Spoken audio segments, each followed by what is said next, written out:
Okay, man, here we are again, man. Let's do You another know, one. it's like we're living next door as neighbors, right? This pandemic, we see more of each other now than we ever did. We really do, man. And what you bring to my life, man, I know I tell you in every email, man, every single time we communicate, email, text. We don't text much because Rick lives off the grid, ladies and gentlemen. But and every time we communicate, man, it's just we take the time, man, to just really express the gratitude for each other and our love for each other. And I'm just so grateful to you, Rick. Oh God, Keith, this is going to be a love fest now. I mean, thank you. Your friendship is dear to me, and I've been as close to you as I've been to any human being other than my son and my dad, maybe, and mom. It means a great deal to me. And I think when we tell each other we love each other, that's a big deal for men. We don't do that for our friends. It's not easy for a lot of people. I think it's easier for us, not only because we believe it, but because we're secure in who we are. But we also know that tomorrow is not promised. And I don't want to pass this life and not know, not have told people that I love, that I want them to know that I love them. Yeah, it's interesting, man. Our friends, man, every time we come in contact with each other, whether again it's email, it's text message, a phone call, uh, people say, hey, listen, don't this may be the last time you'll see somebody, so you want to make sure you say what you need to say. And I know people who are in relationships think about that, and we've seen movies about them having regrets when they didn't say I love you, and they ended up with a fight, was the last interaction that they had. And we haven't consciously said that's what we do, man. We're just so in the present moment with each other, and showing how much we cherish and honor that moment, that we concluded. We either begin and conclude it with I love you, and that's true for the way that you and I are with each other. Our friend Brian Chong is with us, Pete, Matt, Tim, David. I mean, we hug each other, man, like we're family, and we always say, I love you. I mean, and it's not awkward. It's just beautiful, man. So I just And it's I, an I honor. want I want to also say something. I don't think any of the viewers know this, and you're too humble to say it, but there are so many facets of your life that are admirable, and so many things that I've learned from you about life. One of the things that is incredibly important that people know about you, they know that you're kind and you're gracious and that you always give people the benefit of the doubt. What they don't see is how hard you work on your own life and how hard you work in trying to get the credentials that you need to be an effective person in the world. Let me give the viewers an example. Not only were you a Marine, not only did you get out of the Marines and then become an engineer by getting a degree in engineering from ASU, not only did you do that, but you went into brokering and you got one of the most difficult licensing privileges that there is to get in the US, and that's to be a securities broker. It requires a high degree of ethics, a high degree of trust, a high degree of intellect. And you displayed all three of those qualities and got your license and were very successful as a securities broker. You founded your own business. When you were in your late 40s, you decided that you wanted to try something a little different that would help more people than security selling, and you became a psychologist. You basically have a degree in psychology that you just got. So congratulations on your latest success, Keith. And that's an enormous display of hard work and discipline and self-respect, but also getting the tools that you need to help others and to become more effective. So that's one of the things that I love about you, one of the many. Hey, Rick, thank you so much, man. Yeah, man, it's been a journey, and every step of it. Early on in my life, the working on me part was really self-centered. It was not externally focused. I thought it was, but it really wasn't, man. And I brought a complaining with me the whole way. Engineering, falling short in there, with the classes and the two classes at the end, and then going on to the military. I mean, the military before that was challenging, and the financial planning was challenging. But each one of those brought with it its own opportunity for me to grow and to develop a practice. And they each, had, there was a lot of success there. And there was a ton of suffering, man, but the suffering apparently wasn't enough for me to hit bottom, because I just made one tweak in, like, okay, I learned this lesson, how to make money more effectively, or how to get a bigger house, or I learned not to make that, not to buy that stock. I learned those things, but I didn't learn, about what to do internally until I hit rock bottom, man, which you really walked me through that part of the journey about 6 or 7 years ago, man. And I can't tell you how grateful I am. And it was at that point that I stopped making school, a class or a degree, or making earning a certain salary or buying a new car as the end goal. I stopped having those kinds of things as what my drivers were. And what I really focused on, and I treated like a job, was I am going to be kind and loving every single day like it's my job. I am going to be open and accepting like it's my job.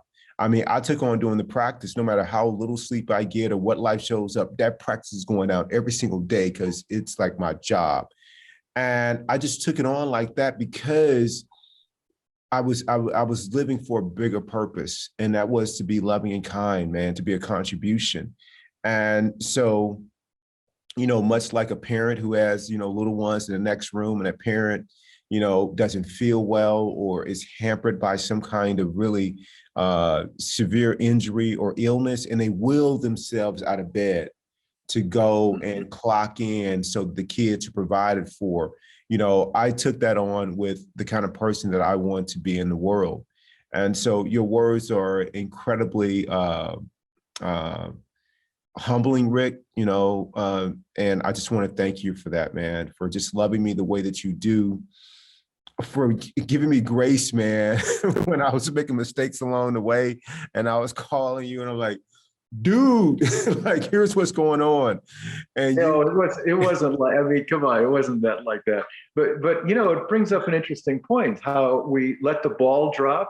We were talking earlier about the ball, the idea that you have so many things that you're working on, and then you feel like you drop the ball, and then you actually, have to deal with the dropping ball. Well, I think what you're describing is the idea that you still felt, even though you had all of those accomplishments, each of those accomplishments carried with it a kind of an emptiness. It wasn't that the accomplishment was empty. It was just that there was something inside of you that was lacking. And that's what you're describing when you took on the practice, that made it more of a fulfilling and a compelling experience when you started to realize, as you take this on as a job, that there's a richness and a beauty that comes to your life that the engineering degree, the securities license, and so forth don't provide. And I've had that same experience as a lawyer, that I felt a pretty hollow human being for a long, long time. And it took some things like traumas that would shake you out of that started to cause an inward journey that made me begin a quest that's still ongoing to find out why it was that I felt that way, number one, and then number two, how to remedy it, and to look at others who have been successful that I admire, who have overcome their obstacles and limitations. So that hollowness goes away with the practice. And I think the idea of dropping a ball is something that happens to all of us. You've had experiences where you've been kicked in the butt, so have I. I've talked before about my divorces. I've talked before, I think, about being fired from the most prestigious firm in the state, Snell and Wilmer. They kicked me out. And those are things that they still hurt, but I understand why they happened. And boy, the value that has come from the inward journey in evaluating why they happened is very, very important to me. So when you think of the ball dropping, right? Right. You still have the option to do something with the drop ball, right? Exactly. And really, I think that should be the title of the show. We only have a few more minutes here, but and that whole ball dropping was inspired by our good friend Brian Chong. And he says, we have so many balls in the air. And then, the analogy kind of stops, like you drop the ball. But Brian, challenges that thinking. He says, just like you mentioned, the ball, while it dropped, you just pick it up or catch it on the next bounce. And I think along the way, what happens, at least in my life, what's happened is when I've dropped the ball on the way in a relationship, for example, of really not getting the value of my partner. And when I say not getting it, not my behavior, not being reflective of how special that human being was, and valuing with my actions rather than just my words, and situations and opportunities that people have given me and that I've either fallen or failed, or whether it's a class that I didn't pass, or whether it was losing out on a promotion, whatever the case may be, having a bad parent moment or several bad parent moments, and the ball being dropped, is not the end. Like, you can catch it on the next bounce, but the key is just to learn from it. And while I've seen a lot of people in my life be super successful, it's moved progressively away from what they accomplished and how they did it in a kind of strategical and tactical way. Like, oh, they went to school here, they did this, or they got this a credential, or they got this, and then they made this amount of money, or they made that investment. What I'm more looking at is who they were while they were doing those things. How were they internally? Were they peaceful? Were they kind? Were they loving? Because you can get those things and suffer all along the way, because all the things that you said I accomplished, I suffered along the way. Like, the difference now is that as I'm doing the doing, I'm not suffering along the way. And it's because I've learned from those drop balls, and when I catch them, I'm catching them in a very meaningful and purposeful way to make sure that I'm not snatching them out of the air. It's just like, the Kung Fu master, that opens his hand and the pebble is there, man. It just lands softly. And then I just slowly, with intention, wrap my hands around it and, take in the learning from that and the peacefulness with it. And then I'm able to apply myself in a deliberate and focused way that is informed by, the things that we talk about: acceptance, kindness, love, joy. Joy is a huge thing to me. And I only take on things now that bring me joy and that have a higher meaning and purpose. So the balls that I drop, and I drop them all the time. I'm careful too, Rick, not to juggle too many balls. That's a really good point. Yeah. So I don't take on other people's stuff. Like, people come to me with a problem, and they may ask me for advice. I share the advice, but I'm not trying to fix it for you. I'm not trying. I lived that life. And you told me a long time ago, Keith, that's a dead end road, man. You can't change people. They got to change themselves. That's who it's up to. You can just hold space and be loving. One of the many wisdoms you dropped on me. So I'm careful about how many balls I say yes to. So they're fewer to drop. And then the ones that I inevitably do drop, I catch them in a completely different way with a higher purpose and meaning that's aligned with who I want to show up in the world as. That's a wonderful way to look at life. I think that's great. One of the things that you said earlier that makes sense is the idea of how many balls you have in the air. I think we have to question how many balls we want to put in the air, right? So I'm talking about balls now metaphorically, in the sense of how many obligations we take on, how many things we think we need to do to have a successful, happy life. And I think there are very few. Many times we take on the balls because our ego wants a resume builder, or the ego wants something else other than for the sake of the ball. So instead of, being the director of the heart ball, or some cotillion or some beautiful thing where you're going to be out front and get a lot of credit, maybe it's better not to even have that ball in the air. Maybe the better ball to have in the air is something where you're working behind the scenes in a way that won't get you any credit at all. For example, going to the Maricopa County burn unit where the kids are, anonymously, and bringing a couple of teddy bears and talking to the little ones. Stuff like that where there's no possibility of you getting any credit, I think is a wonderful opportunity to realize things about yourself that you're not going to ever get on a resume or ever get any stroke for. That's the real empowerment. So the idea for me on the ball issue is, when the ball has meaning and you drop it, okay, pick it up on the rebound, as you've said so eloquently. On the other hand, keep in mind that the more balls you have in the air, the more your ego is playing games with you. Yeah, exactly, Rick. And one of the balls, some people may say, like, well, this whole practice thing that only takes a few minutes in the morning or during the day, this intervention of wellness that we talked about, Rick, whether it's walking in nature or it is some inspiring reading and listening to an inspiring podcast and a little bit of movement in the morning, like that's one more ball I got to put in the air and make time for.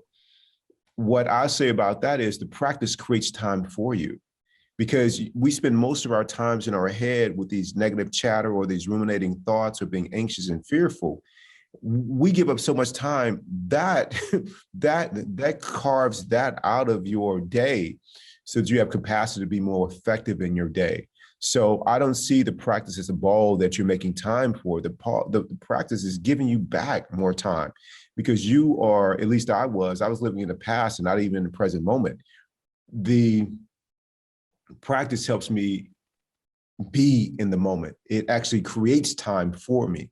And in doing so, man, the few balls, and I only have a few these days compared to where I was before, the few balls that I'm juggling in the air, I'm able to just really kind of handle those balls really well. And then get distracted, I drop one, I catch it on the bounce, and then I'm able to learn from that and keep moving in a meaningful and purposeful way that's informed by love and kindness. Man, that's, I tell you, I should be your roommate and learn that stuff. We are roommates, man. You've had my back for a long time, man. Oh, that's beautifully said. That's wonderful, Keith. Yeah, the ball, I mean, you only have so much time in the day, and everybody has the same 24-hour period. And the key is, do you want to spend it in a way that has meaning for you personally? And if you do, I think you have to start with some sort of personal practice that we've talked about before. That's really not a ball, that's your life. Yeah. The ball is something that you're doing with a career in order to stay alive, to make the money that you need to survive, but to do it in a way that has meaning for you and also helps others. But it's the practice, the discipline, the exercise, all of those things that go into it. Those aren't really balls. That's your life. That's it. And to be fully present when you're doing all of that stuff yields the happiness and the joy that you need to take on the actual balls that you end up taking on. I'm just cautioning people about, be careful how many balls, because a lot of them are self-defeating because they're not based on helping other people necessarily. They're really more credit builders for you. And I think when you're in your 30s and 40s, you got to do a bit of that, but you don't want it to take over your life. And you certainly don't want it to crowd out your time with nature, your time you spend with fitness, the time you spend with meditation. Those things are non-negotiable. Yeah, as we close out, Rick, that's one of the things that you made me keenly aware of how important it was. And that is to build my life around, taking care of my physical, emotional, spiritual health, mental health. And I just want to thank you for that, man. You've been just such a great guide in the importance of doing that. And along the way, when you saw me taking on too much and taking on people's problems, you would tell me how much you admired, how much I cared about people, but you would also, as a good friend who cares about me would do, caution me on taking on too much of that. And you were right, because I hit bottom and I took on too much, but I learned from that, man. And Now I just do it very differently. I mean, and my capacity to serve others is expanded. So thank you, man, Rick. I love you. Thank you for a great show, man. I love you too, Keith. We'll see you next time. Yes, you will. Bye-bye. Bye-bye.